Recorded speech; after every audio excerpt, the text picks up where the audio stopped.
All right, so now your market map is living and breathing, insights are flowing through your win-loss program, but then your listening stack catches something big. Maybe a top competitor is entering an all-new category with a new product. As the go-to competitive person, this is your time to shine. You will help the organization maintain clarity and confidence through this change, through this maybe shock to the system coming from the external environment. So let's run with the example here for competitor news of a new product launch, but keep in mind that this approach would apply to just about any competitive shakeup, like an acquisition or executive team change, for example. So in a time before you were responsible for competitive intelligence work, the news might be shared like this.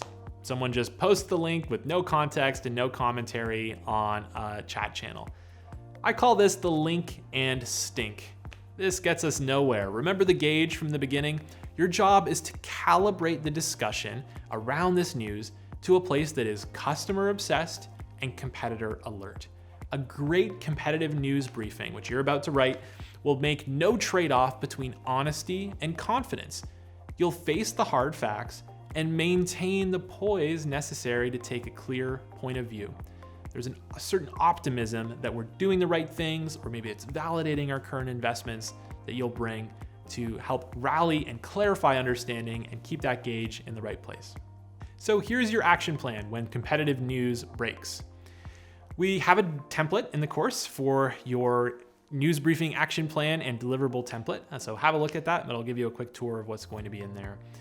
The first thing you want to do is post something to your competitive internal channels, whether it's a chat app like Slack, as we talked about in the beginning. Always good to have a single channel for all things competition, at least one channel, to at least acknowledge the news.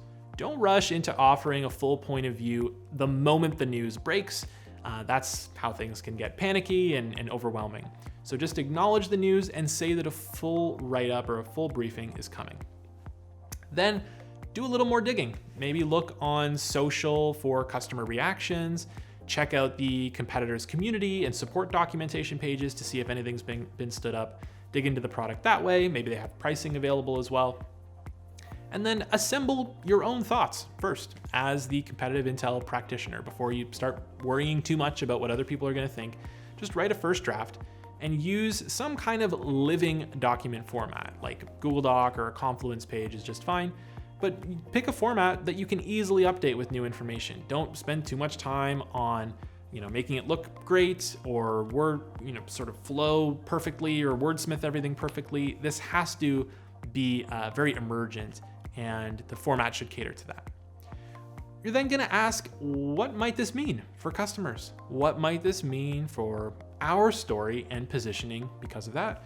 And what might this mean for our product roadmap and strategy? Simple questions. Just offer a quick take, a quick point of view.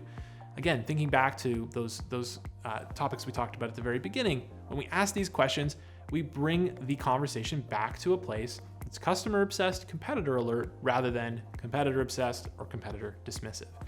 Once you've got your first draft ready in a very rough form, get some small group together. Again, could be your competitive inner circle if you have one, for a quick gut check and review.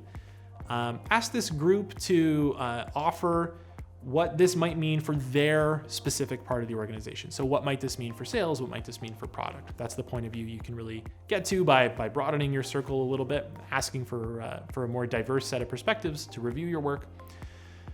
And as you go, you can also add in a layer of context. Again, if you have a competitive intelligence tracking tool or web scanning tool, that's a great time to dip into the archives a little bit and maybe see if there were signals from the past that might be informing or coloring this latest move from the competitor. Why might they be making this move? Is there a business driver here for them? Is there a common customer complaint that they've been getting that they now need to resolve? Invite comments, invite feedback on the briefing, keep that learning machine spinning, and then ultimately post it to your broader, widely available competitive channels, send out an email version of the briefing, and link to that living document version. I can almost guarantee you that once you take that leap and you make it public within the company, people will have questions and feedback that you just didn't consider. And so you don't want to ship a version of your story, of your briefing, and just say that it's final. and carved into stone, you want to remain open to feedback and comments and keep making those updates as new perspectives come in. And in the case of a competitor product launch, as that product actually rolls out, you'll want to see what customers actually think of it, if it's getting any traction. And so having that attitude that it can be done, it can be delivered, but it's never final or it's never rigid.